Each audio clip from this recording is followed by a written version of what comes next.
दोस्तों नमस्कार।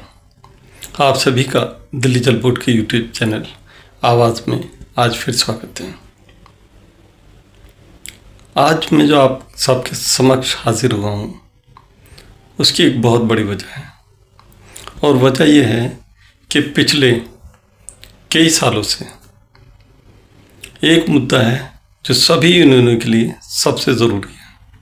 वह है मस्टोल एम्प्लॉयज़ जो 2016, 2019 और 2022 को मस्टोल पर लगे थे, और अब तकरीबन सभी एम्प्लॉयज़ के 720 हाजिरी हो चुकी हैं। यानी सभी को अब रेगुलाइज होने की सारी जो क्राइटेरिया जल बोर्ड की तरफ से वो पूरा हो चुका है।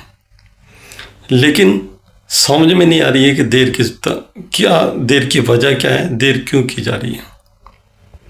इस बार उम्मीदें थी, 100 की 100% उम्मीदें थी कि मस्टोल के एम्प्लॉयज़ का मुद्दा दिल्ली जल बोर्ड की जो मंथली बोर्ड मीटिंग होती है उसमें लगेगा, और कहीं ना कहीं हम लोग जो मॉनिटरिंग कर रहे थे हमें भी दिख रहा था कि हाँ मुद्दा है हमारा।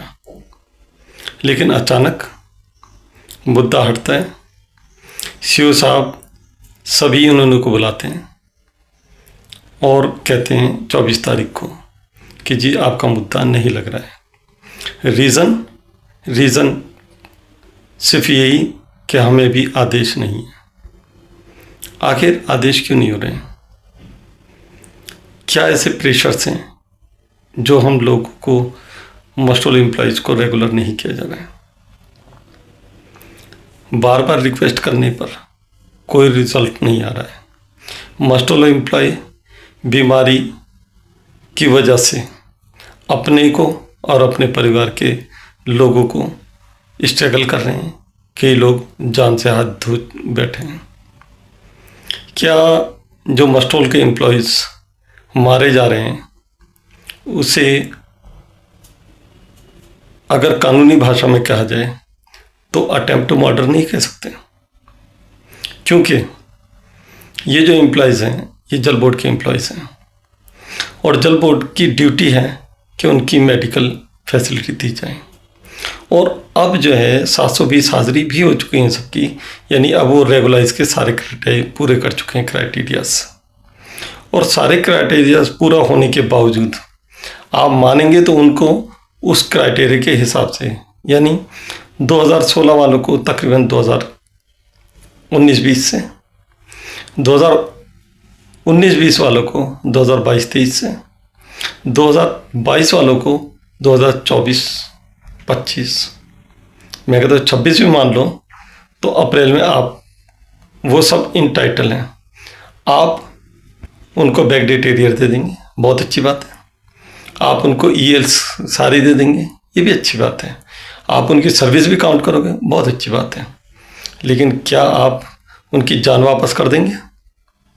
क्या उन एम्प्लॉयज़ ने जो उनके परिवारों को खोया है, जो बीमारी की वजह से, इलाज ना होने की वजह से जो मुश्किलों में आ गए हैं, जिनके परिवार उजड़ रहे हैं, उनको वापस कर देंगे? क्या जो लोग डेथ हो गई है मस्टोल पर ही, जो रेगुलाइज नहीं हुए हैं, उनके परिवार को आप पेंशन देंगे? नहीं देंगे। आप जब कुछ नहीं देंगे तो इसे हम क्या समझें? इसी संदर्भ में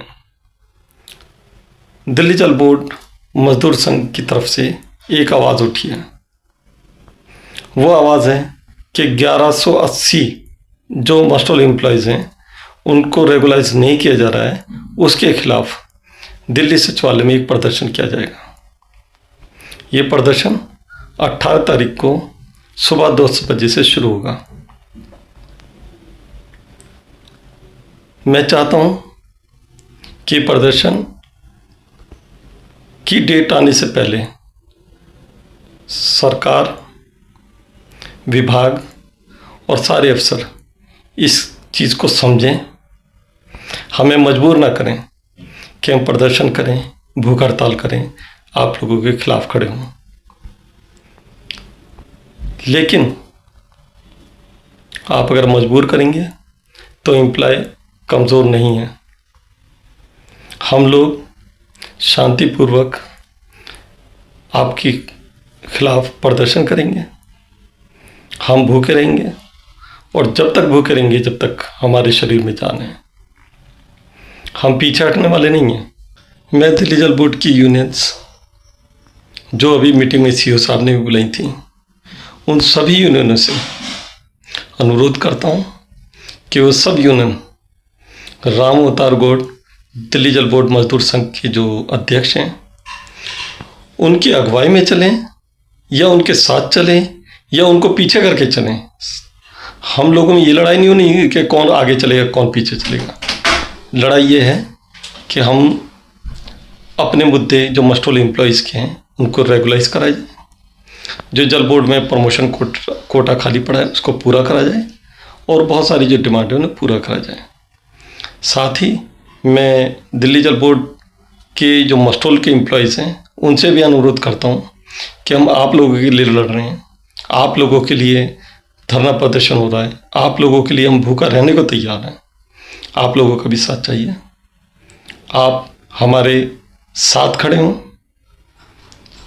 सभी यूनियन आपके साथ खड़ी हैं, हम आपको रिप्रेजेंट करते हैं एज ए यूनियन और आप चाहते हैं कि आप लोगों का सहयोग हमें मिले।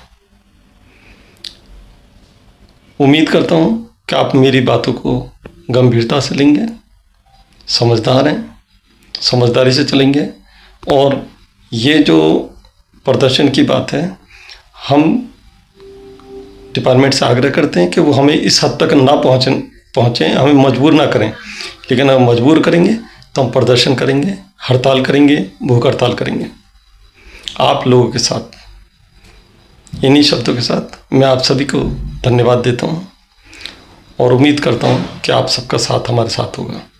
धन्यवाद।